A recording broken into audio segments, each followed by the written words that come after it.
نیچے اترتی تھیں۔ نیچے 2 مشالیں جل رہی تھیں جن کی روشنی اوپر تک آ رہی تھی۔ تہ خانے میں اتر کر بلال نے نعرہ لگانے کے انداز سے کہا، خدا کی قسم، آج تم سب اس جہنم سے نکل آئے ہو۔ قیدی سوئے ہوئے تھے، آدھی رات کے، بہت بات کا وقت تھا۔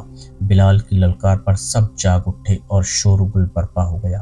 خاموش رہو، بلال نے کہا، ابھی تمہارا ایک اور سفر باقی ہے، ہو سکتا ہے ہمیں لڑنا پڑے۔ جس طرح اچانک شور اٹھا تھا اسی طرح خاموشی طاری ہو گئی۔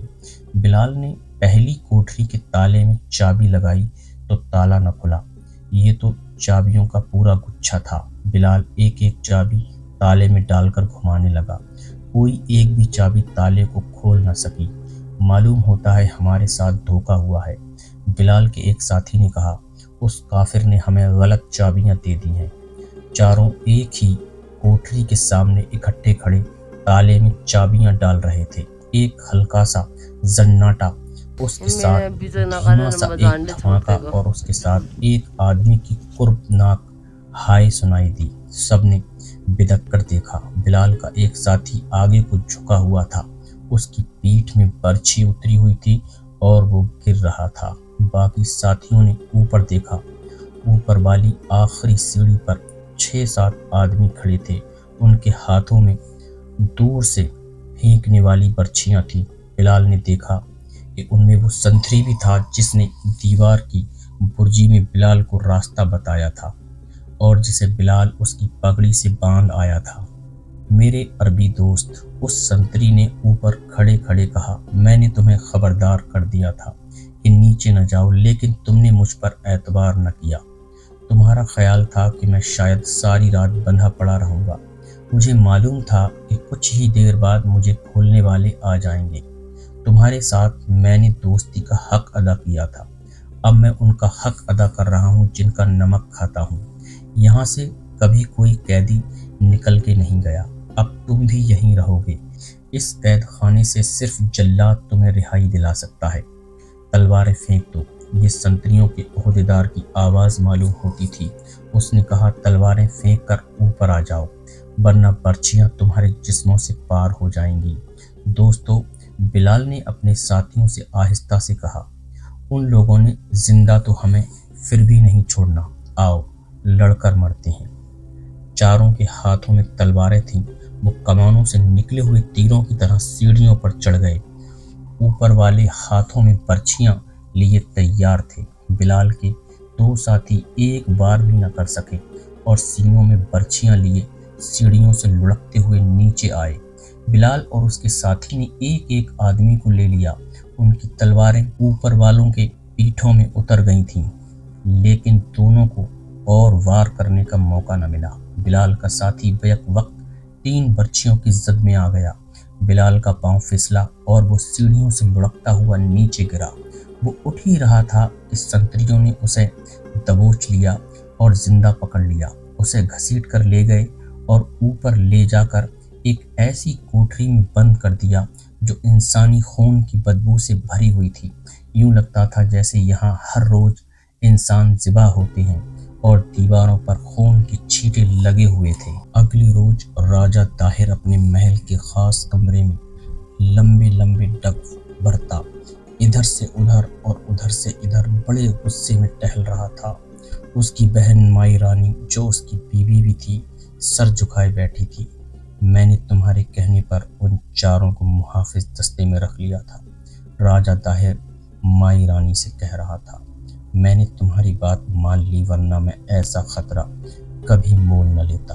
تمام ملک میں دیکھ لو، نہ کوئی راجہ نہ کسی کی رعایا کسی مسلمان پر بھروسہ کرتی ہے۔ گو ماتا کا گوشت کھانے والے پر اعتبار نہیں کیا جا سکتا۔ تم کہتی ہو کہ میں نے 500-600 عربی مسلمانوں کو اپنے سائے میں رکھا ہوا ہے، کیا تم دیکھ نہیں رہی کہ میں نے انہیں کہاں رکھا ہوا ہے؟ اور اب مکران کے اس علاقے میں جہاں وہ رہتے ہیں، میں نے ان پر پہرے بٹھا دیے ہیں۔ ان کے ارد گرد کچھ خانہ بدوش قبیلوں نے جا ڈیرے ڈالے ہیں۔ وہ خانہ بدوش نہیں، وہ سب میری فوج کے سپاہی اور عہدیدار ہیں، جو اپنے بال بچوں کو ساتھ لے کر ظاہری طور پر وہاں خانہ بدوشوں کی طرح رہ رہے ہیں۔ عرب سے ایک حملہ اور آئے گا، میں اس خطرے کو نظر انداز نہیں کر سکتا۔ یہ عرب اپنے بھائیوں کے دشمن ہوتے ہوئے بھی انہی کا ساتھ دیں گے۔ میں نے انہیں وفادار اور دیانتدار جان کر آپ سے کہا تھا کہ انہیں حفاظتی دستے میں رکھ لیں۔ مائی رانی نے کہا، اسے میری نا تجربہ کاری کہہ لیں۔ انہوں نے اپنے کیے کی سزا پا لی۔ وہ جو زندہ پکڑا گیا ہے بلال بن عثمان، اسے آپ عمر قید دیں گے یا میں ایسے نمک حرام کو جینے کا حق نہیں دے سکتا۔ راجہ طاہر نے کہا، میں نے حکم دے دیا ہے کہ اس سے پہلے یہ اگلواؤ کہ اس کے ساتھ کون کون تھا۔ ہو سکتا ہے اس کا رابطہ اللافی کے ساتھ یا ان عربوں میں سے کسی اور کے ساتھ ہو اور ان لوگوں نے اس کی پشت پناہی کی ہو۔ قید خانے والے اس سے اگلوا لیں گے۔ اس نے کچھ نہ بتایا تو اسے جلاد کے حوالے کر دوں گا۔ مائی رانی کے چہرے پر کوئی ایسا تاثر نہیں تھا جس سے پتہ چلتا کہ بلال کی قسمت کا یہ فیصلہ سن کر اس کا رد عمل کیا ہے۔ بلال سے اسے اتنی محبت تھی کہ اپنے ساتھ رکھنے کے لیے اس نے بلال کو محل کے باڈی گارڈز دستے میں رکھ لیا تھا، اور اس خیال سے کہ بلال اسے چھوڑ کر چلا نہ جائے، اس نے بلال کے چاروں ساتھیوں کو بھی باڈی گارڈز دستے میں رکھ لیا تھا۔ آج وہ بلال جس پر وہ مر مٹی تھی، موت کے منہ میں آ گیا تھا، اور یہ موت بڑی ہی اذیت ناک تھی۔